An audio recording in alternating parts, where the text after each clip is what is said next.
మంచిర్యాలలో స్థానిక శ్రీ విశ్వనాథాలయంలో కొలువైనటువంటి శ్రీ వాసవి కన్యకాపరమేశ్వరి అమ్మవారి యొక్క ఉత్సవాలు ప్రతి సంవత్సరం వైశాఖ శుద్ధ పాడ్యమి నుండి వైశాఖ బహుళ అమావాస్య వరకు అత్యంత వైభవంగా నిర్వహించడం జరుగుతుంది.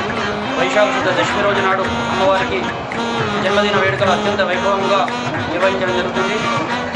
అమ్మవారి జన్మదిన రోజున సామూహిక కుంకుమార్చనలు, అదేవిధంగా సాయంత్రం అమ్మవారి ఊరేగింపు కార్యక్రమం ఉంటుంది. అతి ముఖ్యమైనదిగా మంచిర్యాలలో అమ్మవారికి వైశాఖ పౌర్ణమి రోజు నాడు శాకంబర్ ఉత్సవం అన్ని రకమైనటువంటి కూరగాయలతోని పండ్లతోని అలంకరించి ఎంతో వైభవంగా ఈ యొక్క శాకంబర్ ఉత్సవం జరుపుకోవడం జరుగుతుంది. అదేవిధంగా వైశాఖ బహుళ అమావాస్య రోజు అమ్మవారికి అమావాస్య ఉత్సవము, చందన గోష్ఠి కార్యక్రమంలో అత్యంత వైభవంగా నిర్వహించడం జరుగుతుంది. అట్లనే శ్రావణ మాసంలో ప్రతి శుక్రవారం రోజు అమ్మవారికి కుంకుమార్చనలు, అభిషేక అర్చనలు కూడా అత్యంత వైభవంగా జరుగుతుంటాయి. భక్తులు కూడా విశేషంగా ఈ యొక్క కార్యక్రమాల్లో పాల్గొని ఆ యొక్క అమ్మవారి అనుగ్రహానికి పాత్రలు అవుతుంటారు.